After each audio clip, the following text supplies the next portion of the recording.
Good morning, everybody.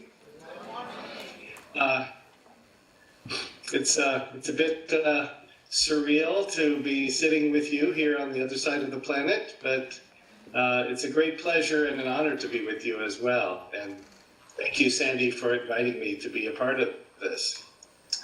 I thought that perhaps we could just start by practicing mindfulness just a little bit together. It seems like an appropriate thing to do at a conference like this, so I would invite you to just take a moment to take note of your posture and to find a posture that's has you sitting relatively upright so that you can breathe comfortably, not slumping too far forward or back, maybe placing your feet firmly on the floor and letting your hands rest comfortably in your lap or wherever is comfortable.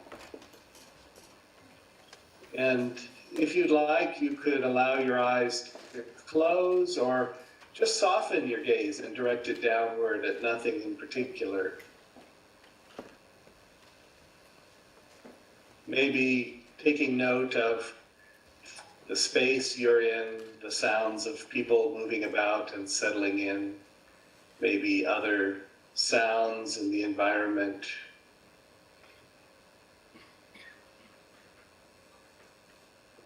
Maybe noticing the sensations of sitting, the points of contact between the body and the chair or the floor, the touch of clothing on the skin.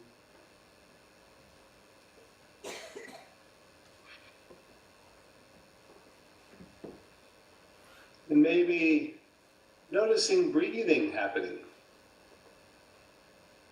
Not having to breathe in any particular way, but simply allowing the breath to breathe itself.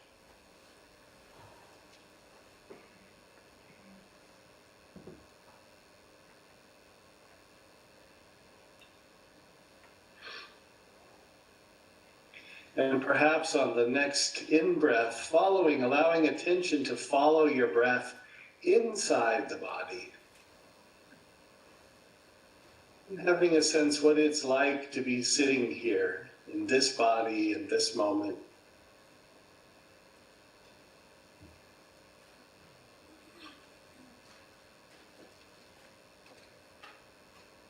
Perhaps noticing where the attention rests, as the attention drifted from breathing to a passing thought or sensation in the body or a sound. If the mind has wandered, just gently but firmly bringing it back.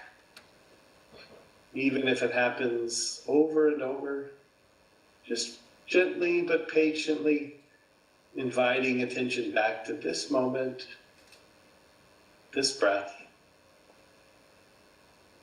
this body.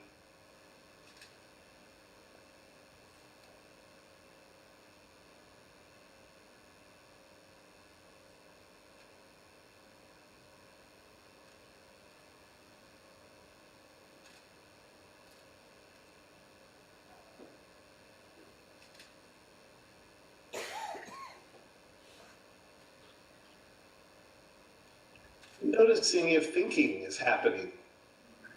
And perhaps, if you'd like, just noticing, maybe saying to yourself, thinking. And coming back to simply being aware of being where you actually are, letting go of thinking, perhaps.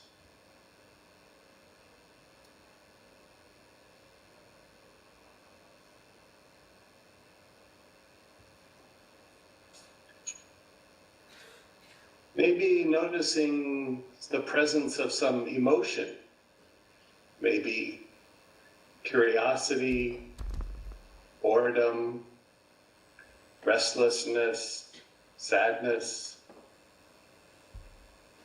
fear, anxiety, whatever is here. And coming back to this breath.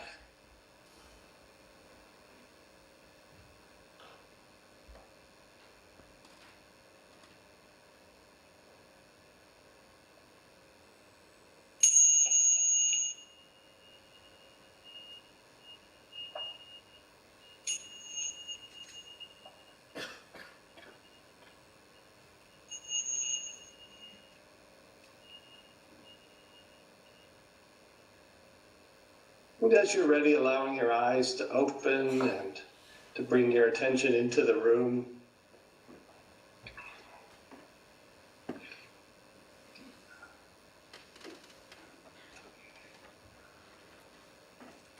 So I have a short span of time to talk about a big subject, so we'll see how I do. I like to start with practice because these programs, I refer to them as either MBIs or MBPs. MBI is Mindfulness-Based Interventions, and that's how it gets written about quite a bit. I actually prefer mindfulness-based programs, MBPs, and that's just a personal preference because I think of these programs as something more than just an intervention. They're not really a treatment, they are an approach to helping people contend with various difficulties. So, but I think that all of these programs, these MBPs, share a couple of common factors that I'll mention, one at the beginning and one towards the end. What I would say binds these different kinds of approaches together is a very heavy emphasis on experience. That really it is about introducing people to the practice of mindfulness through the actual practice, not through talking about it necessarily or describing it or getting caught in too much intellectualizing, but really prioritizing the actual practice of it. We like to say that, it's you can go to a wonderful restaurant that has, a beautiful menu that has very elaborate descriptions of all of the great food that's offered. It can be very beautiful, it can be very colorful, but you still wouldn't want to eat the menu, right? You actually want to have the food itself. And so all of the describing of mindfulness is really just like the menu. And then the practice is the food. So the practice becomes center stage in these different programs. So I wanted to, say briefly how I came to be doing this. So I'm a clinical psychologist, and I have been working in a medical setting at the University of California at San Diego Medical Center for about 16 years now. And I was working primarily with people with chronic pain as a psychologist, doing cognitive behavioral therapy and helping them to cope with stress, pain, and illness. And primarily working with people with chronic pain. So people who are being told, this is what you have and you have to find a way to live with it. And it's a very difficult place to be. Both to be a patient, but also to be a therapist working with people with conditions that are unlikely to change. And so I won't bore you with all of the details, but I had the opportunity to learn about the work of Jon Kabat-Zinn, Dr. Jon Kabat-Zinn, who was really the father of mindfulness in the West, who was a longtime mindfulness practitioner and yoga practitioner, working, actually he has a PhD in molecular biology, so there's no logic in how he became a teacher of mindfulness from that particular perspective, but he was working in a hospital setting and he realized that he knew a practice that was really focused on the relief of suffering, that this practice that he knew personally of mindfulness and the yoga that went with it was a pathway through and out of suffering. And here he was in a hospital, which he recognized as a kind of suffering magnet. People come to a hospital because they're suffering. And he made the amazing leap that I think is why we're all together here today and why I have a job, to be honest, because he said, wow, here is a means of helping people to come to terms with suffering.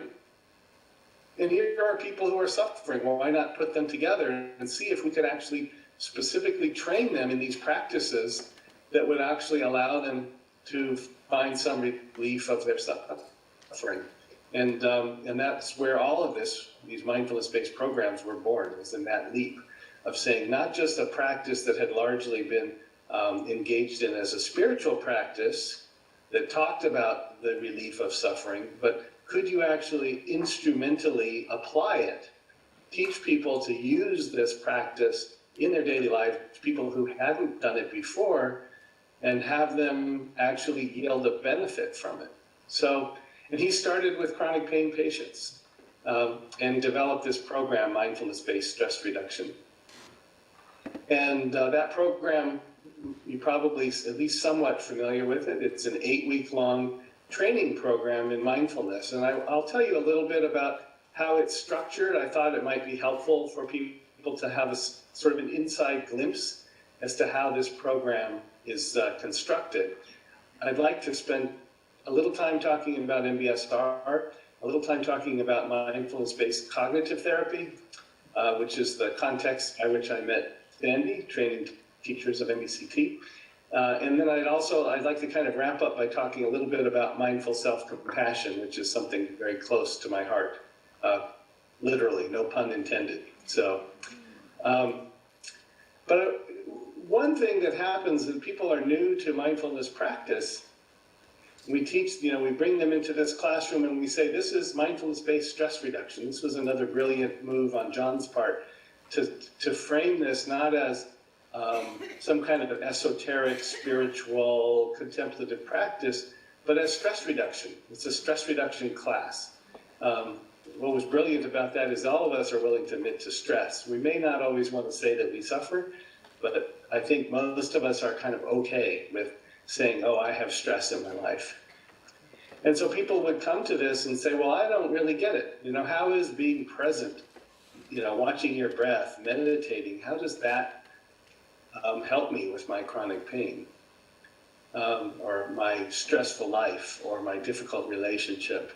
And it's not an obvious choice or an obvious approach, especially for those of us in the West who are used to really, when we encounter a problem, we get rid of it, right? I like to joke with people that if you have a headache these days, quite often you take, you go and you take medicine, an aspirin or a Tylenol or something, and you don't think anything of it. But the thing is that your body was talking to you. When you got that headache, your body was telling you something. And it wasn't telling you, hello, I'm low on aspirin.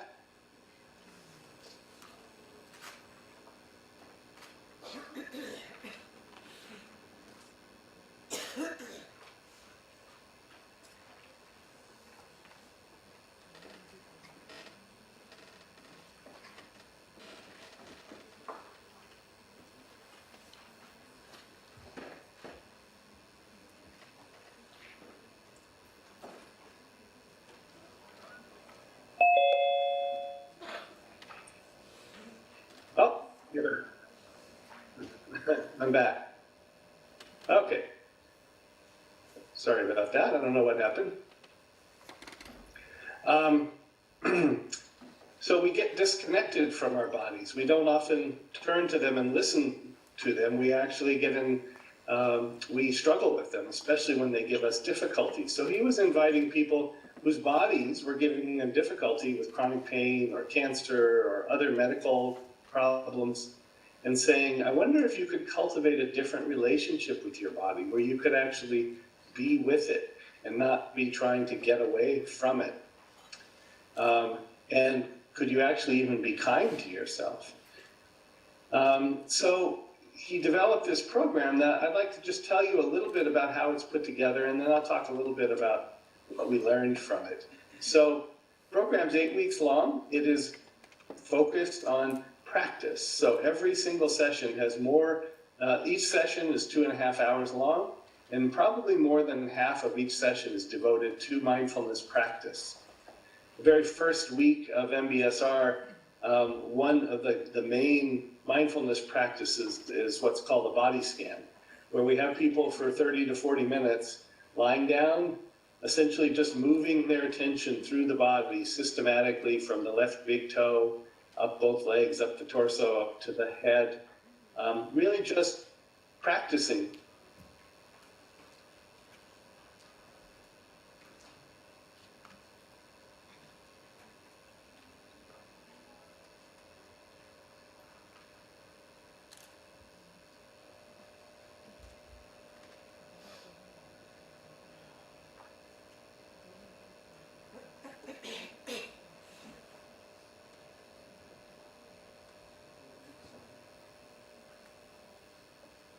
I don't want to keep talking if you're not hearing me.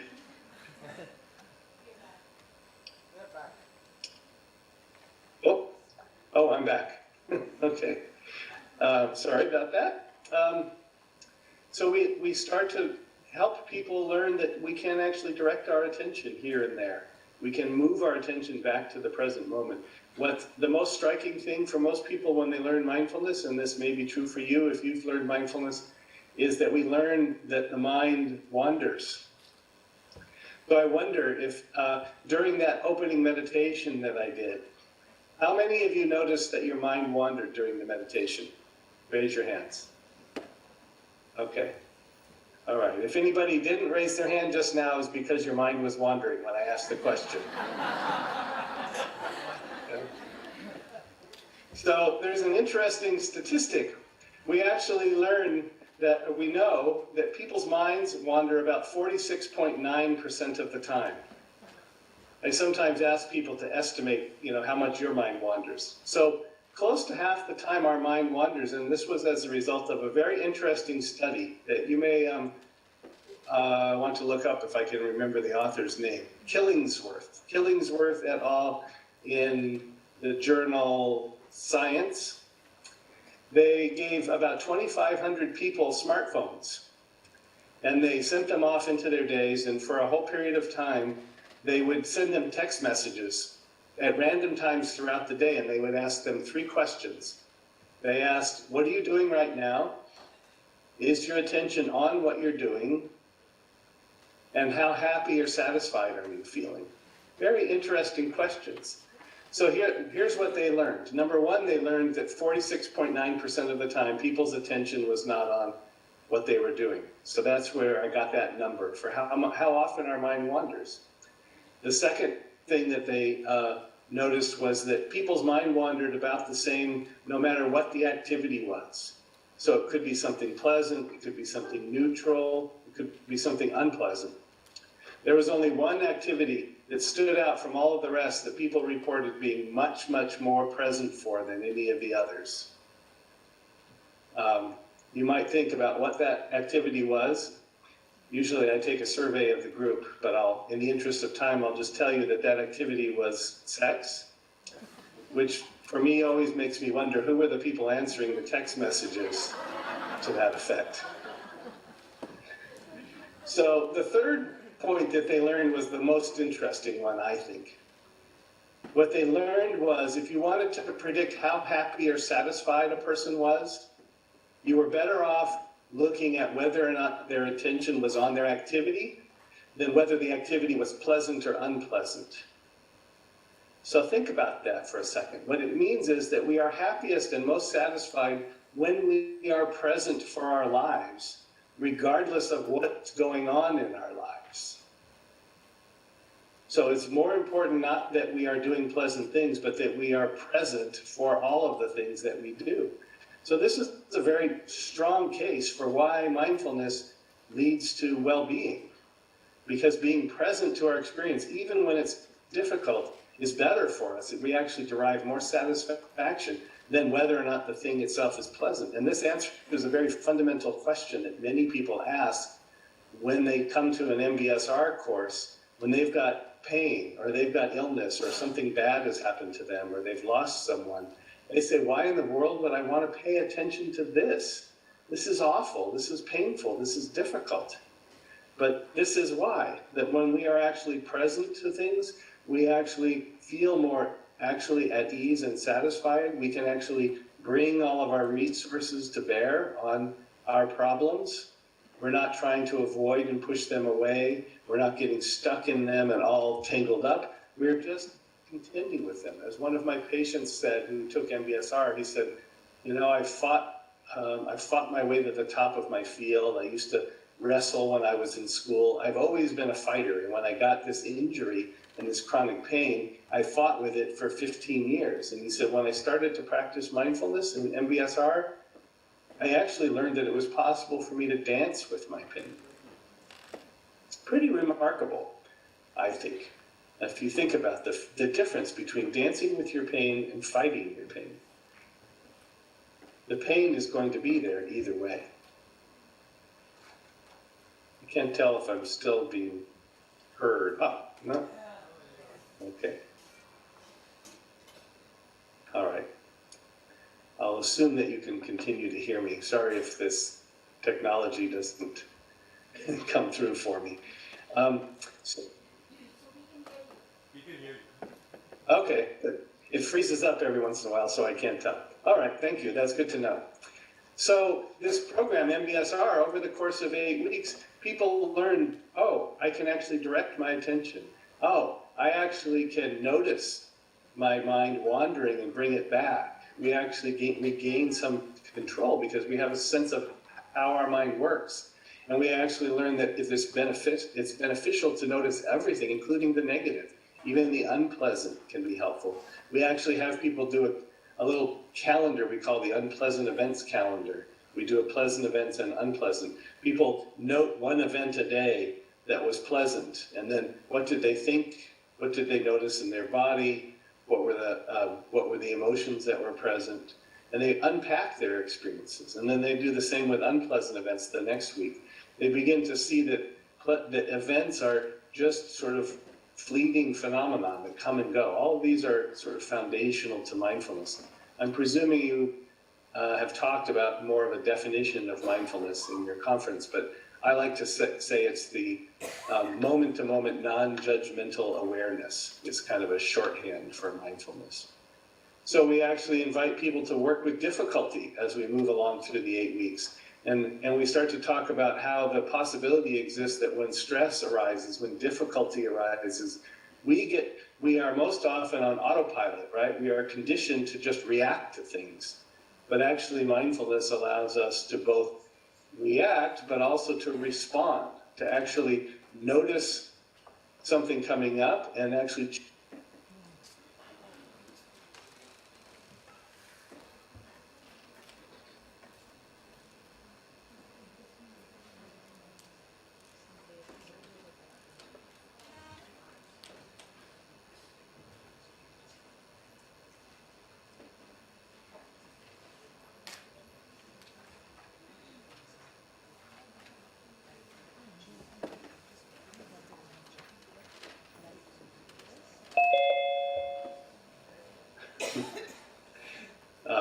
so we have an all-day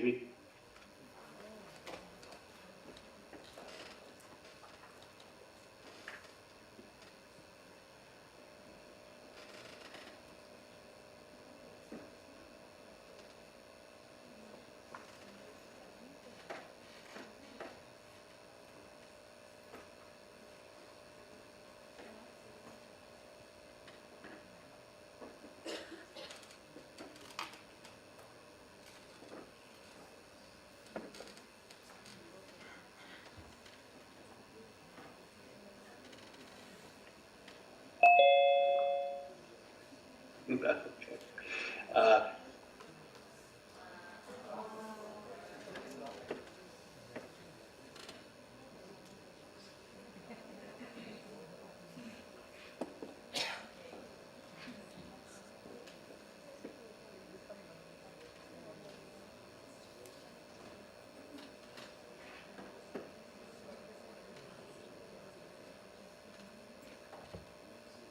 I hesitate to talk. Want to make sure that you do hear me.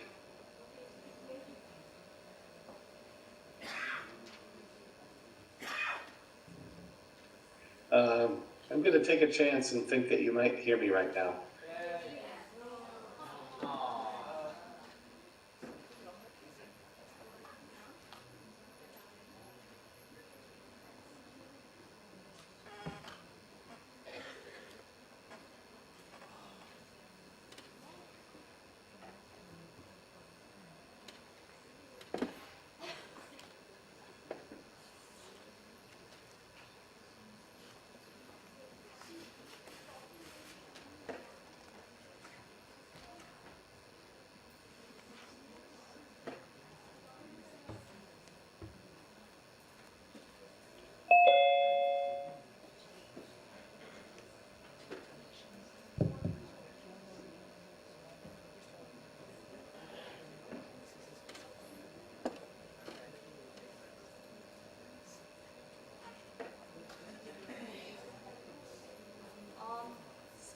you hear us now?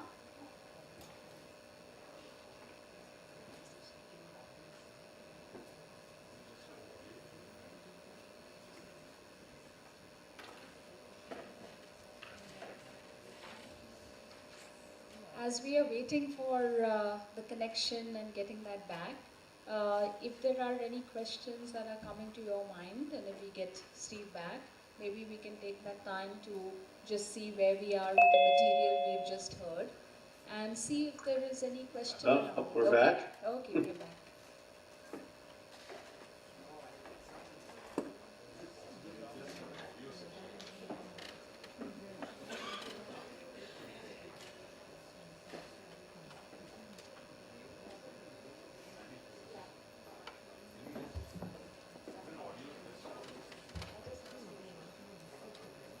There's a great deal of research that's accumulated on mindfulness-based programs and mindfulness-based stress reduction in particular.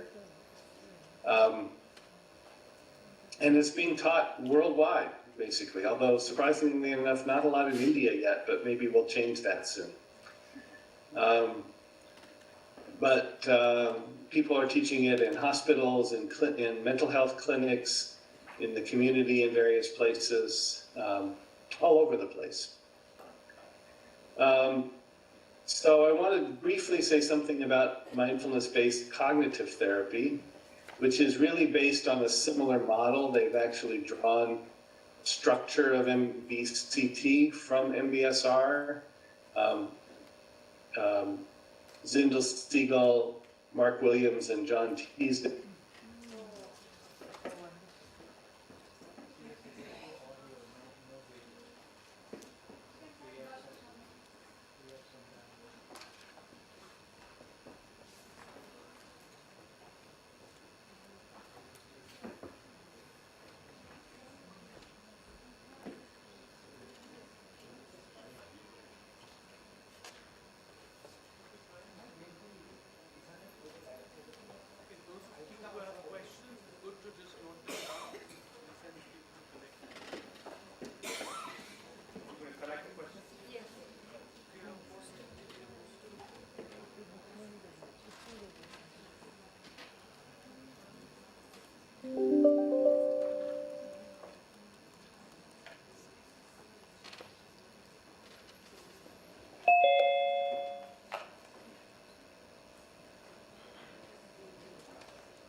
Any chance you can hear me now? Yes. Okay. Did you get to hear anything I said about MBCT? No. Oh, okay. Okay, well, I got to rehearse while we were frozen. Zindel Siegel, Mark Williams, and John Teasdale, who were cognitive therapy researchers, were tasked with coming up with a means of helping prevent relapse in major depression. And after a lot of work, they settled on mindfulness as the most promising approach to helping these people who have histories of depression stay not depressed. And they're really operating on the premise that people with histories of depression are prone to relapse because they tend to be sensitive to triggers, to cognitive triggers, reminders of their depression. And so their idea was that if a person could be more mindful, could cultivate mindfulness, when they encountered their reactivity to these depressogenic thoughts, it would allow them to sort of maintain some equanimity and perhaps not go down the road to relapse. And so they used the model of MBSR, the 8-week model, and really adapted it to focusing specifically on how one could cultivate a different relationship with thinking. So they melded cognitive behavioral therapy with mindfulness-based stress reduction and came up with MBCT. Very similar in form to MBSR, but focused a bit more on cultivating attention and then being able to relate differently to thoughts, especially kind of negative thoughts, thoughts that might lead to depression, beginning to learn that we actually have patterns that lead us down the path to depression, and when we can be more mindful, we can actually catch them sooner, and we can actually notice, oh, I'm having a thought, but that thought doesn't have to be true. It's just a thought. So we like to say thoughts are not facts. That's one of the kind of key learnings in MBCT, that people learn to cultivate a relationship where they see thoughts coming and going, but they don't necessarily believe them. So MBCT has been shown quite effective to prevent relapse, especially in people who have histories of 3 or more episodes of depression. For those people in particular, it seems to be most effective. Still haven't quite sorted out why people with fewer episodes of previous depression don't get as much benefit from MBCT. There also are some recent studies that suggest that MBCT is as effective as antidepressant medication to prevent relapse in people with histories of depression. So you can imagine all of the implications of that. And that would be a whole workshop in itself, MBCT. Given the time that I have, what I'd like to touch on briefly is one other program, because it seems as though while mindfulness is still a very big topic these days, people are really noticing that a very key component of mindfulness is actually embedded in it, and it's compassion. That really mindfulness and compassion are sort of two sides of the same coin. That really when people, my experience of teaching MBSR has shown that when people begin to practice mindfulness, they actually become warmer, kinder, gentler, more patient, more curious, that naturally through the practice of mindfulness, compassion arises. But one area that's particularly challenging is that you probably encounter this on a regular basis. People, when they fall short, when they falter, when they make errors, when they fail in some way, people often revert to giving themselves a very hard time. People can be very self-critical, and they treat themselves badly. I mean, maybe this is different in India, but in the US for sure, in the West, in many places I visited in the world, people are much harder on themselves than they are on their loved ones. That something bad can happen to a friend and you can say, oh, this is so difficult, I know it's so hard, but you'll do okay. You know, I love you and I care about you and I don't want you to suffer, and let me comfort you. But when the same thing happens to us, we say, what's the matter with me? Why am I so stupid? Why does this keep happening to me? What's wrong with me? So it's kind of an epidemic in a way, and this tendency to be self-critical then leads to all kinds of things: depression, anxiety, all sorts of difficult things, clinical conditions that we face. Often you meet people, I gather many of you are psychotherapists, and so I'm sure you meet people who are very self-critical, and that's a major part of their presentation. So Christopher Germer and Kristen Neff, two psychologists in the US, came up with this program called Mindful Self-Compassion, another 8-week program that has a foundation of mindfulness, but really focuses on self-compassion specifically, for helping people who really struggle, who when things go wrong in their lives, they tend to give themselves a very hard time. And some people who are very self-critical have an ongoing inner dialogue of self-criticism. And often people who suffer from trauma and other sorts of histories have a great deal of shame that they carry around. It really has to do with a person believing that they are separate from other people, that there's something fundamentally flawed about them, and they're some way not worthy of the same love and attention that other humans are worthy of the people that we love. So Kristen Neff is a world-renowned researcher on the topic of self-compassion, and she talks about self-compassion as being composed of 3 elements: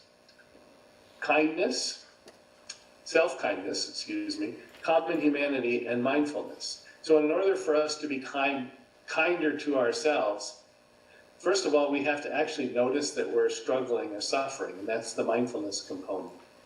And then when we notice that we're suffering because we failed or fallen short, we can also say to ourselves, oh, well, this is part of being human.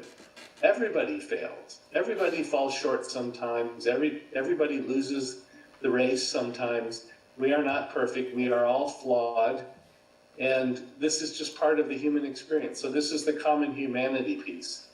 And then when we notice we've been suffering and we recognize that this is part of being human, we can actually be kind to ourselves. We can treat ourselves with care and understanding rather than judgment, and actually soothe and comfort ourselves.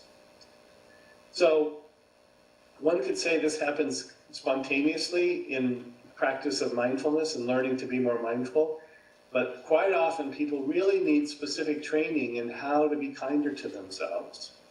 And so this 8-week program of Mindful Self-Compassion, MSC, has come about for that purpose, to help people from a foundation of mindfulness to begin to practice recognizing when they're struggling and suffering and seeing that this is a part of being human, and actually to bring kindness to themselves. So we often talk about the inner critic, that we all have an inner critic, right? We all have that little voice in the back of our heads that tries to tell us to work harder, to try harder.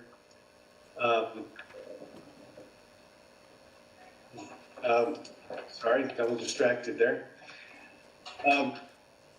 So we have this inner critic, and the Mindful Self-Compassion program actually helps people develop resources to contend with an inner critic, to actually be able to notice when suffering is arising and meet ourselves with kindness.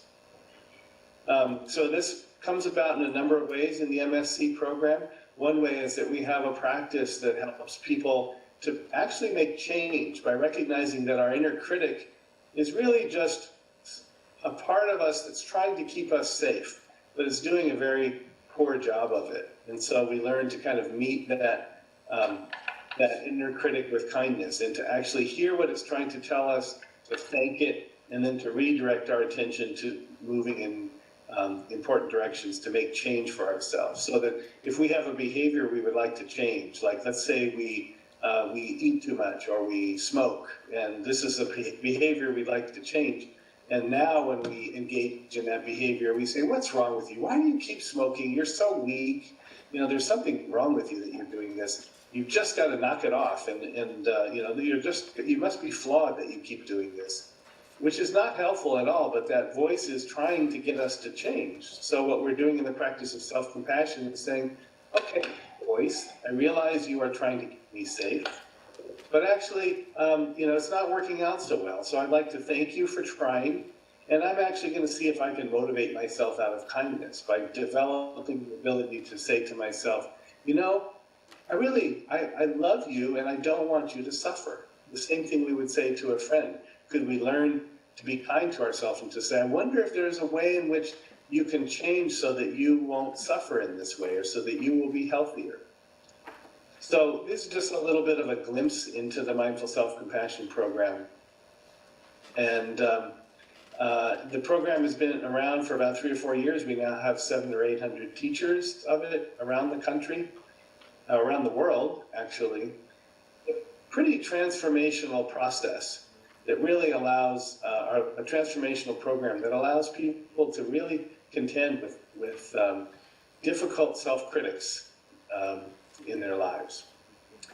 So feeling it's a little distracting to keep track of the technology here. So I hope that what I've shared with you has been a little bit of a glimpse into the mindfulness-based programs. It's a big topic. Yeah, thank you, Steve, for giving this whole overview of the mindfulness-based programs. I'm wondering if we have time for, yeah, we have 5 minutes for some questions that have come. So, Question? yeah. So one of the Okay. questions is in terms of Steve, what is the difference in terms of mind-wandering activity in the default mode, and which is associated with creativity and imagination? So do you think there is a tension between being creative and being mindful? And if yes, how to resolve it? the question is between mind-wandering activity, because when the mind is in default mode, and it can get very creative and imaginative, and then we are asking, to train the mind, and then is there some kind of tension between being creative and letting the mind wander? So it's that bit, if you got the question. Okay.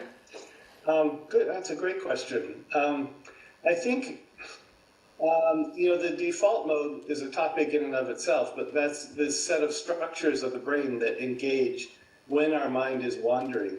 And all of that happens, mind wandering happens as best we can understand it for a very particular purpose, because it likes to wander and to think and to ruminate over us individually, ourselves. We are its favorite topic of thinking. And the reason for that is that we think that it has something to do with our survival mechanisms, that in order to stay alive, when we weren't really paying attention in certain ways, in certain activities, that the mind would constantly have to scan the horizon, make sure that we were safe, make sure that we don't eat something that isn't good for us, or that if we don't go places that are dangerous for us.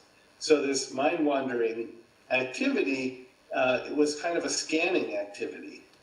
Now, what people will say is that, well, what about creativity? Because you can't be always so focused. You can't always be mindful and in the moment, moment by moment, and still allow your mind to wander and to become creative. So I don't think we completely understand this yet, but I think the key is that it's not that with mindfulness, we are preventing mind wandering. We are actually trying to choose to be present when we want to be present, and then allow our mind to run free when we don't need it to be present, but to do it intentionally. So in other words, if we're engaged in if we're driving in very busy traffic, we don't want our mind wandering. We want to be focused and present. But when we are sort of pondering a challenge or a question, we do want to let our mind wander and run free. So when we mindfully choose to let the default mode engage, it's like setting the horse free in the pasture to run around and to do what it wants to do. We're just sort of allowing the mind to wander because we've chosen to allow it. So there's a difference between being in mind wandering accidentally versus being in mind wandering intentionally. I think that's the difference. I haven't studied it closely, but that's been my experience. That often we solve our problems by letting the mind run free and not be stuck in being too focused. So I hope that kind of answers the question. Yes, thank you, Steve, and thank you for sharing and spending this time with us.